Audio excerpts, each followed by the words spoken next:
Hi, everyone. Welcome back to another episode of Ask the Dentist. I'm Dr. B, and we are, as promised, we are going to talk about, actually not talk, well, we're going to talk about it, not the why, but I'm going to show you how to scrape your tongue. A lot of people have asked about that. We've talked a lot about the benefits of tongue scraping. Most of you are sold on the concept, but really you want to know, I mean, you're so sold on the concept that you want to be able to do it really, really well. Again, if you, for example, this whole high blood pressure connection, bad breath, insulin resistance connection, you know all this, you've heard me talk about it, and you're like, oh yeah, I can scrape my tongue. I can do that. So again, let's just spend 10 minutes doing this. I'll make some recommendations, steer you in the right direction, show you how to do it, how often, and when, what time of day.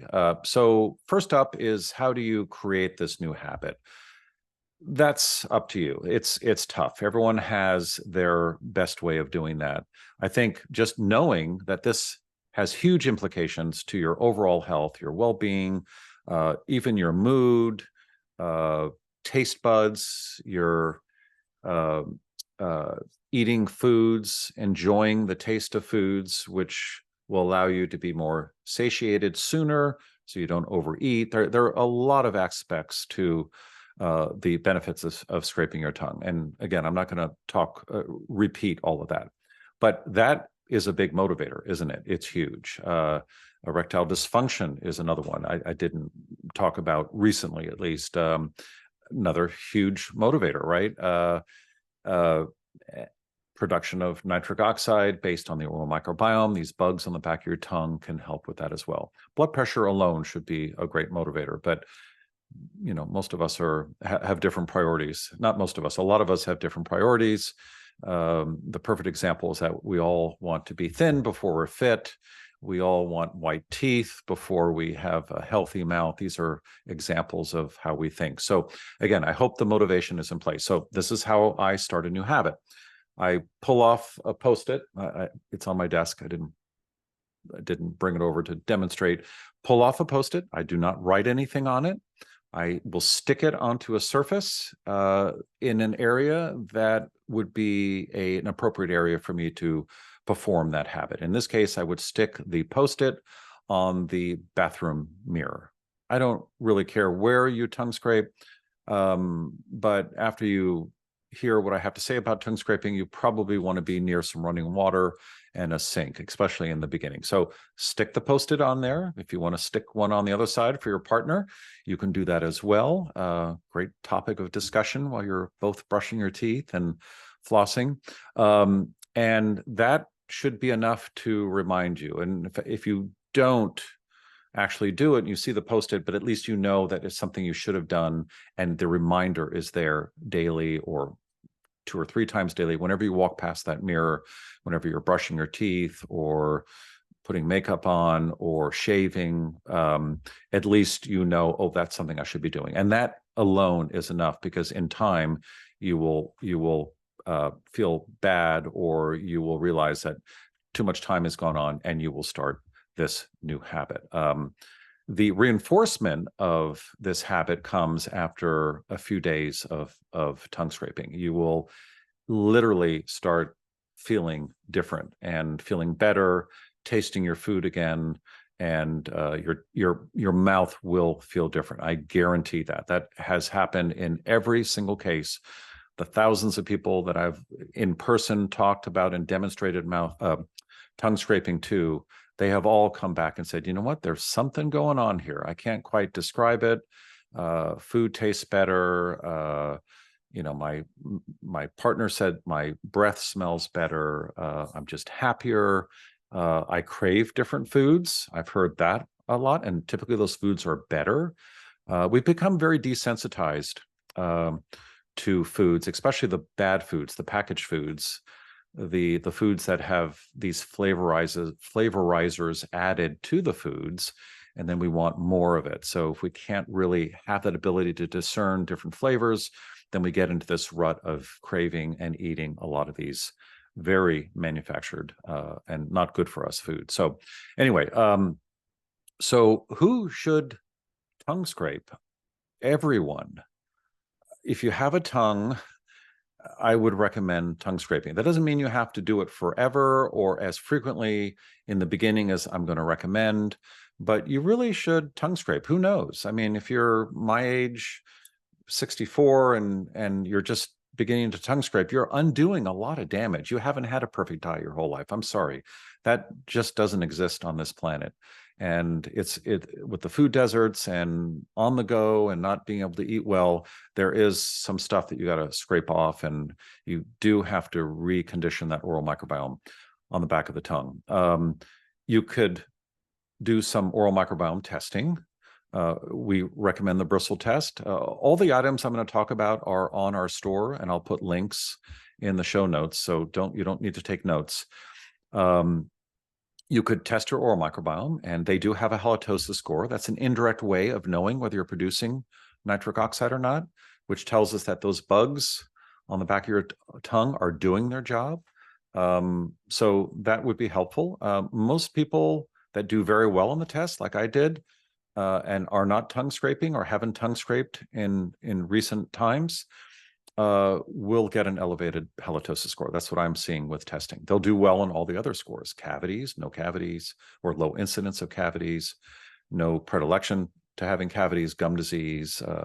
But the the NO score is it's not an NO score yet. It is a halitosis score. That's a great indication that you need to scrape your tongue. So most of us have to tongue scrape. Kids have to tongue scrape. We're not testing oral microbiome in children yet with bristle. That's coming. But kids' oral microbiomes, from age 1 to, let's say, 14, show a lot more diversity.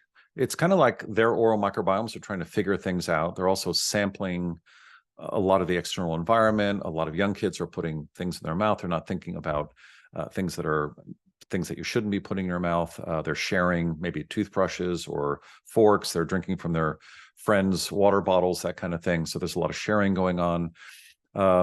But over time, that oral microbiome will stabilize. But during that period of time, I think it's a good idea to teach your child how to tongue scrape from an early age. In fact, I think tongue scraping is the first thing you should teach your child.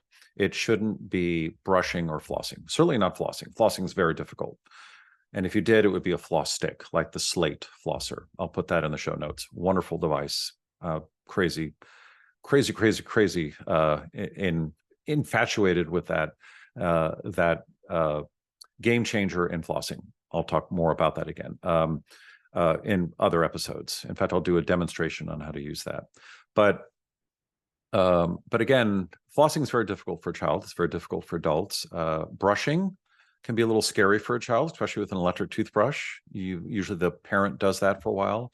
Use like a nano brush, make sure it's very small.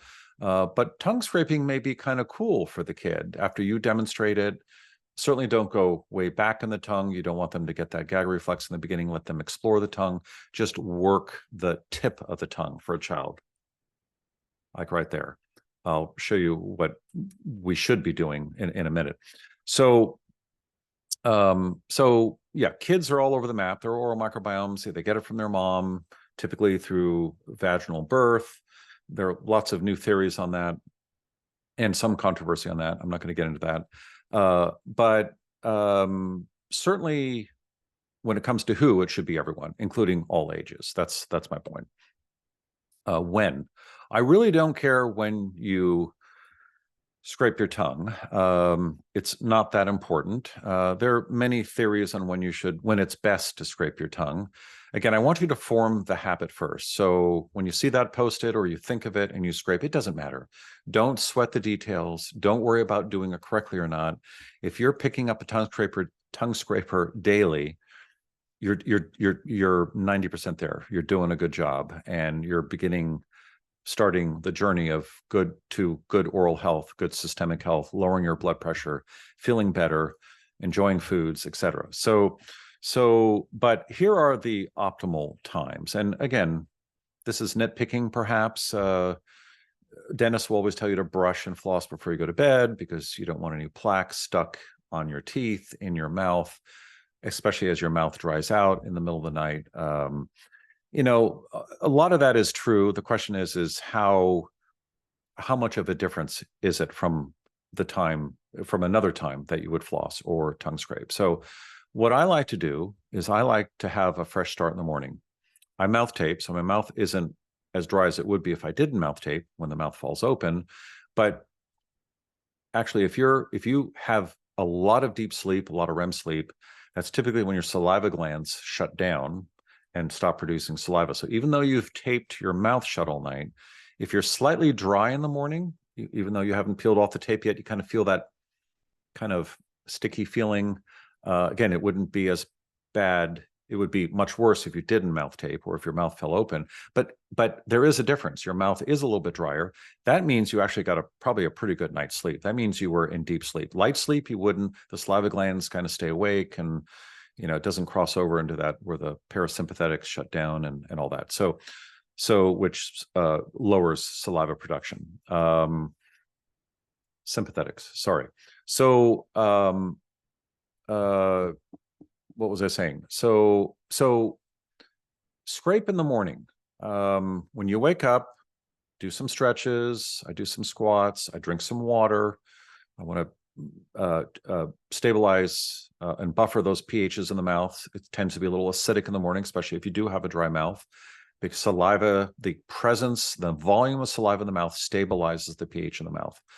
If you're a little dry in the morning, you're going to be on the acidic side. That's when teeth demineralize. That's when bacteria kind of get a little crazy and do stuff like cause gum disease and things like that, and bad breath. So I would scrape first thing in the morning after you've stretched, after you've had some water. I would drink a lot of water in the morning, maybe half of one of these, maybe put some electrolytes in it. Getting your electrolytes in the morning is a good idea.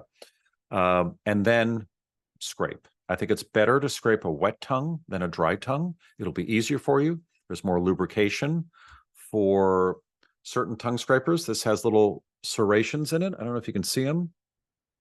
And then you've got the metal tongue scrapers that are smooth, still pretty effective. I'll tell you the difference between these two and let you know why I have both. But a wet tongue is better than a dry tongue. It'll also be more comfortable and it'll be less painful, especially if you're just beginning to tongue scrape. So I would say in the morning and before you eat, obviously. I don't eat for a few hours. I'll have a little protein powder. It can be before and after that. But you want to reset. You want to give your oral microbiome every chance possible to reset as soon as possible. And scraping your tongue will do that. Swishing with water or drinking water will do that. Again, it stabilizes the pH. And as you awake, you start producing more saliva as well. And that helps as well. There are a lot of ingredients in saliva that are great. Good saliva is a supersaturated solution of minerals and other enzymes and proteases and things that help the biofilm function and actually help feed. A lot of saliva will contain, healthy saliva will contain prebiotics that will help feed the oral microbiome and allow it to do its job. So tongue scraping doesn't interfere with that. What it does is it removes this thick film that forms on the tongue. This is a biofilm. It can get very thick. Think of your tongue as a meadow, a surface, a carpeted surface of big mushrooms with thin little stalks and, big, whatever those things are called. I should know my mushrooms. I love mushrooms. Flanges or the cap. Big caps, and that provides for a lot of space underneath there that if you don't tongue scrape and you have a thick biofilm on it, you're going to have a different colony in there, a different biome, and it's not seeing a lot of oxygen. By tongue scraping, you're kind of scraping or combing the field of mushrooms, or think of a shag carpet. If you're over age 60, you know what a shag carpet is. They never came back, which is probably good. Dirty, allergenic carpets, not the best thing for you. But they used to make rug scrapers with little prongs, much like a tongue scraper, and you would clean your shag rug that way to get all the dirt out. So you're not removing stuff from the tongue. You're thinning the biofilm, you're disrupting it, and you're allowing all the nutrients from your healthy saliva, hopefully, to get in and to that biome underneath the mushroom caps. These are the taste buds. The taste buds there are many different types, and they all papillae, they all have little stalks, and then they round out, and they're little undercuts underneath these papillae. And it's best to clean that up. The reason that biofilm forms is because a lot of the foods we eat are very starchy, they're broken down, they're highly processed, they mulch up, and when you eat them, they work their way into those spaces and they stay in there. It's another area where you have food debris. And again, that's disgusting, right? You don't want to be kissing someone or I mean, that's a source of bad breath. And you're allowing these bacteria to feed on fermentable carbohydrates, which is really not what they should be feeding on, because that's what makes that whole biome get upset, out of balance, dysbiotic. If you're eating fresh carrots, snacking on a crisp carrot or some broccoli, maybe a paleo meal like some meat, as long as there are no simple carbohydrates in there, you should be fine. But most of us are snacking at one point or another. So, okay, so I'm just trying to paint the picture. That's what you're scraping. It's not a smooth surface.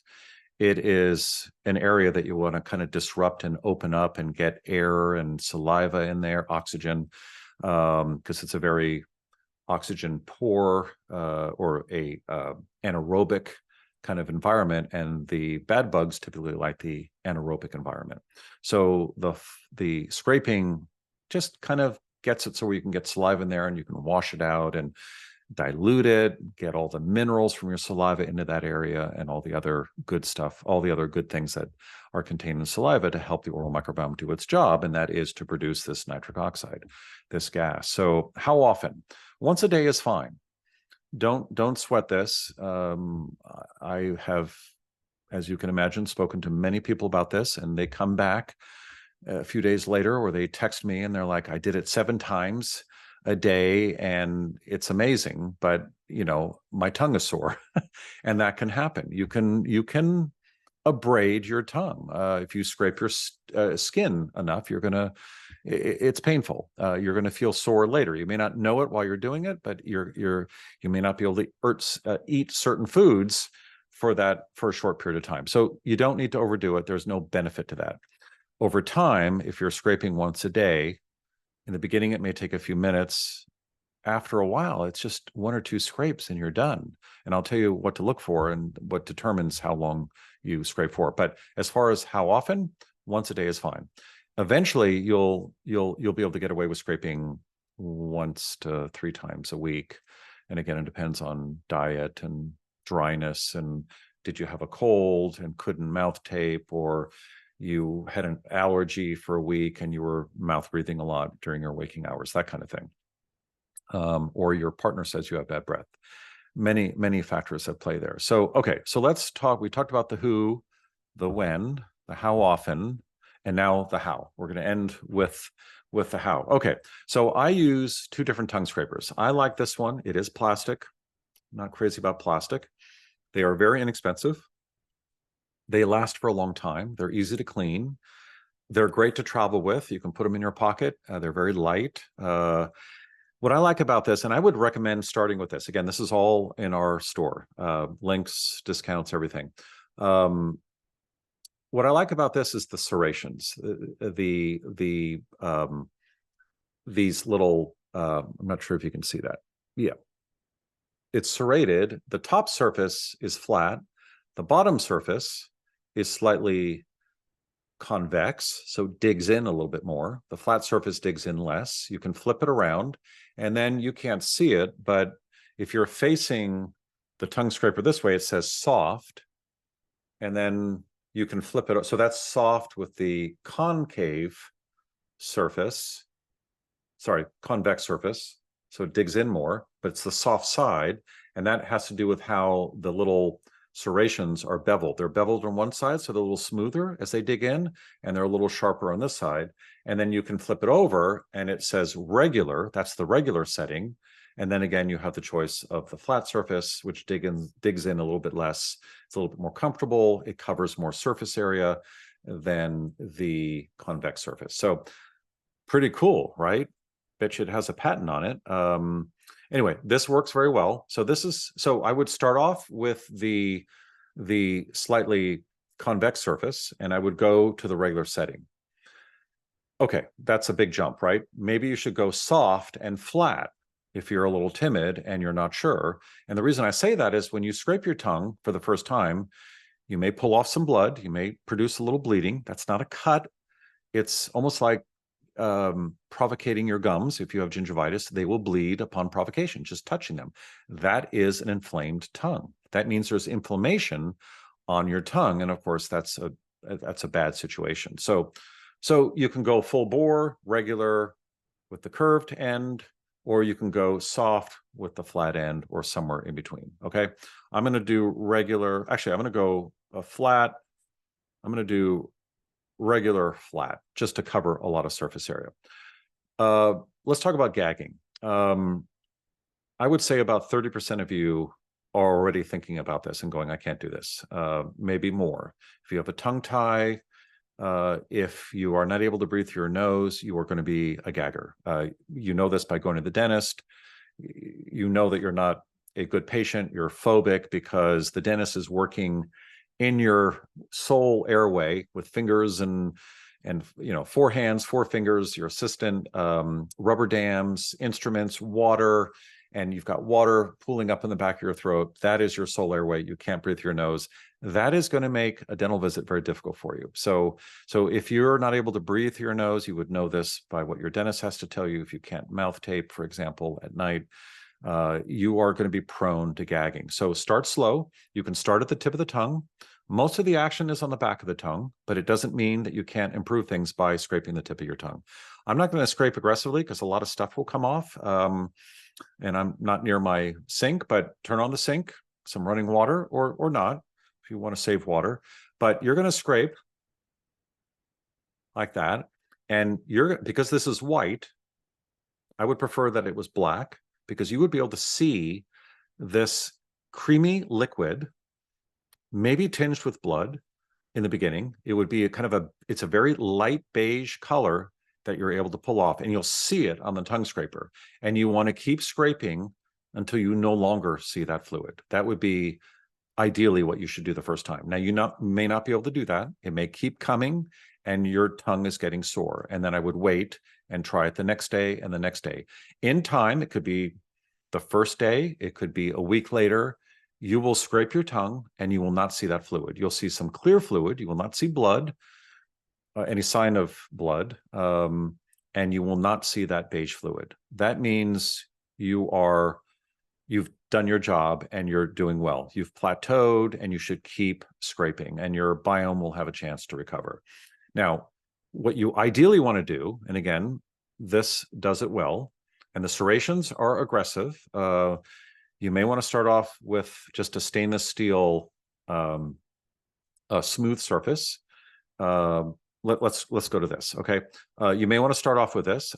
Most people do very well starting off with this, even though it's a little bit more aggressive than the smooth surface. This is definitely more sustainable. It's not plastic. They do have copper versions of this. I'm not sold on that. If you want to do copper, it's not bad for you, but it's the copper is because you wear copper bracelets. It's bactericidal and has other kind of metaphysical type of effects. Ignore that. Just get what's comfortable. These will last a long time, and I recommend that you have these stashed in different places. You can travel with this, certainly. This also is a viable alternative. So anyway, you can adjust this. It bends. You can go broad and capture more surface area. If you have a kid, you may want to bend it in a little bit. And if you can also point the top. I'm not going to do that because it kind of doesn't come back. But if you want to have a specialized version of this, you would point it and you'd be able to reach certain parts of the tongue. And if it's a kid's mouth, it's very small. So again, let the kid play with this, have both or have two of these. You play with your tongue, let them play with their tongue. Don't say anything. Don't say it was good or bad. Just say, oh, that was great. It was fun. Look at what's on the scraper. Let's rinse it under the water and then keep doing that for a few weeks. Scraping your child's teeth is really a good thing for cavities, for gum disease, for bad breath. A lot of kids that mouth breathe have really bad breath. And a lot of parents talk to me about that. It's like, oh, I love my kid, but I just, when I get close to them, I can't stand their breath. So easily fixed. Anyway, tongue scraping with this. Let me round this out a little bit here. Very malleable. There we go. Okay, so go back as far as you can, ideally. So optimally, you're going to do this once a day.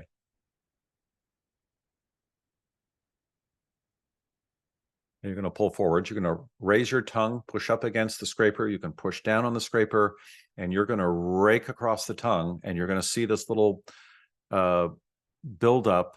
As you scrape forward, it's going to build up. I've never seen it cross over the tongue scraper, although I suppose that could happen. That's a lot of gunk you're pulling off. But typically it's about half as high as the border here, the wall of the material here, the stainless steel. And as you pull forward, you're going to rinse it out and do it again and do it again.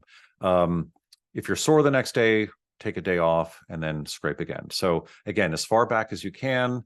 Talk to your dentist about some tricks on gagging. Start in the front first, like that. Go wide, get the whole tongue in one scrape. Scraping your tongue with a toothbrush doesn't work. It takes too much time. The bristles don't get in there. It's not really scraping. You're really just brushing your tongue. And I wouldn't recommend wasting your time with that. There are a lot of toothbrushes that on the back side of the head have little knurled, little raised silicone knobs. That doesn't work either. You can maybe dig in the middle, but this is the way to go. Scraping your tongue with a broad stainless steel or plastic surface. So again, just in review, go back as far as you can. Bring the tongue up so that you're getting the whole surface area. If you have a very fissured tongue, you want to flatten it out. Some people can kind of flatten out their tongue. Make sure you're getting it. That's where most of the gunk builds up in that fissure. From the tip of your tongue to the back of the throat. Try and get in there and clean it out. Again, this is a very furry, hairy, picture those field of mushroom caps. This is an area where you have to kind of dig a little bit. So again, like this.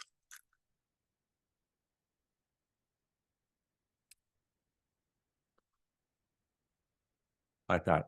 And then clean it out. Clean your tongue scraper, put it in a dry place, let it dry out.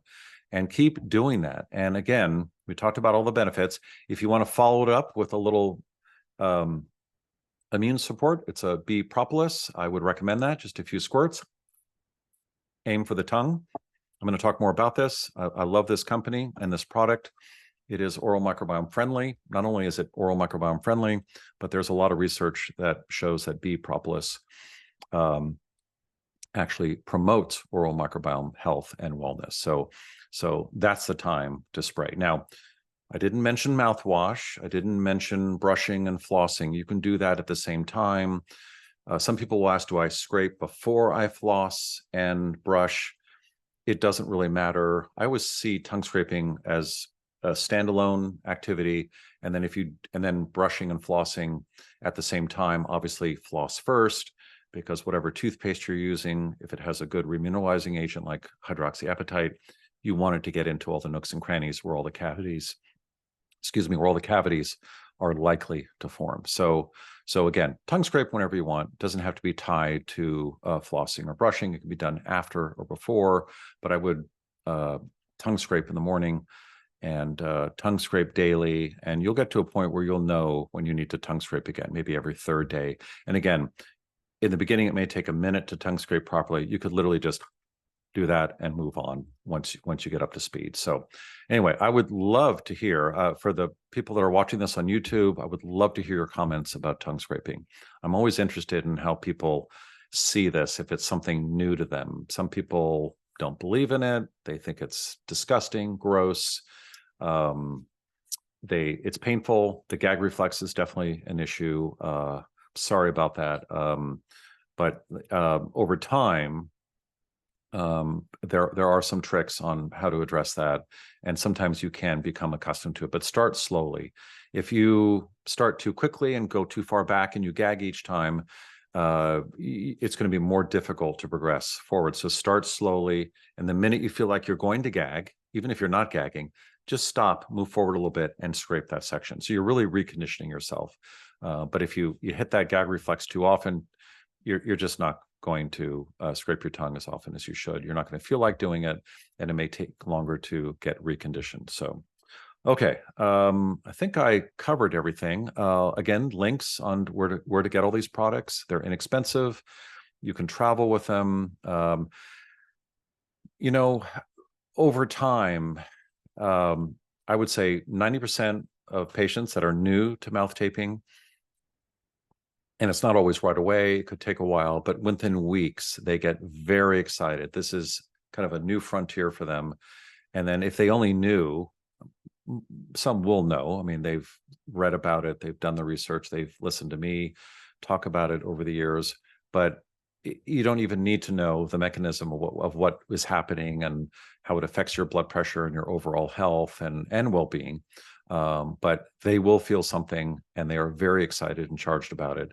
And it's given them this new kind of view on oral hygiene, and so it becomes part of the routine. So give it a try. Let me know what you think. And I hope that was good information for you. Maybe it was a little bit too much. I'm not sure, but I wasn't sure.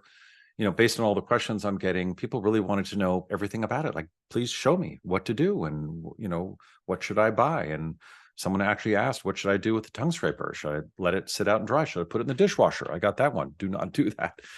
Just clean it with warm water. You don't need to let it soak. Your toothbrush should always be dry as well. I usually will clean it, dry it on a towel, the tongue scraper. I also dry my toothbrush on a towel. I have a towel hanging behind me in the bathroom. I will brush, rinse it under water. I will not spit out. I want to keep all that good toothpaste, if it's the right toothpaste, in my mouth before I put my oral appliance in. And then I turn around and I rub my toothbrush into the pile of the towel, and then I set it in a little basket upright so it doesn't touch any surfaces, and it's air drying. That is the best way to clean anything you put in your mouth, including tongue scrapers. So anyway, hope that was helpful. Again, a little small bite. In this case, a small a bit on tongue scraping. And do not underestimate tongue scraping. It's huge. In fact, and I've been challenged, actually, it was just recently, I think, it may have been Drew's podcast in LA a few weeks ago.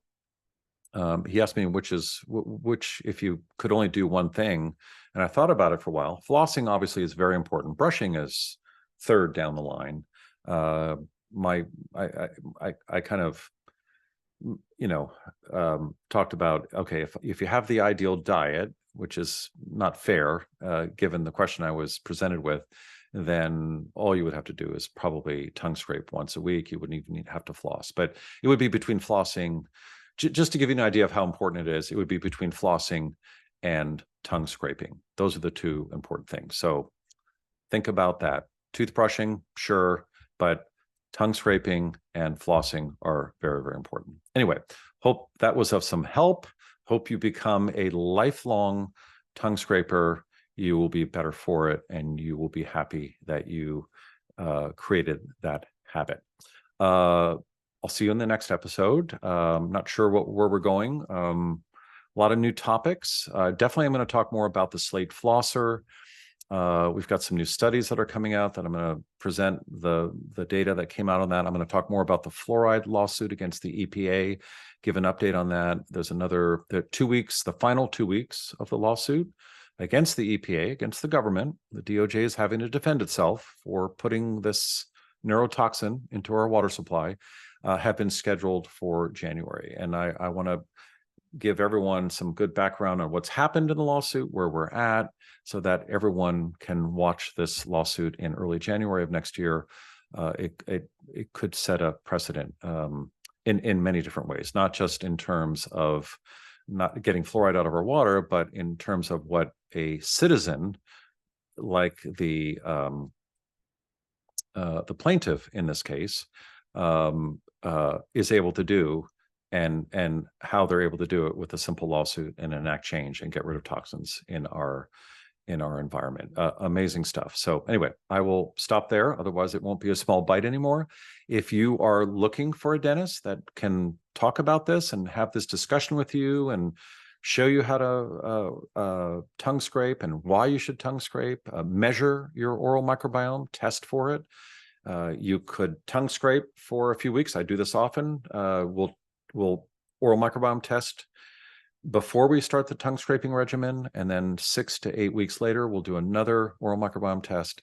And I would say 99% of the time, we see a difference and a change. And we see that halitosis score drop, which means that your oral microbiome is able to produce this life-giving longevity gas, nitric oxide. So you can do that, but make sure you have a dentist in your pocket, in your court, that is able to do all this for you. And again, that directory is at askthedentist.com/directory. Thank you so much for your interest in oral health. I hope this was helpful. I will see you in the next episode of Ask the Dentist.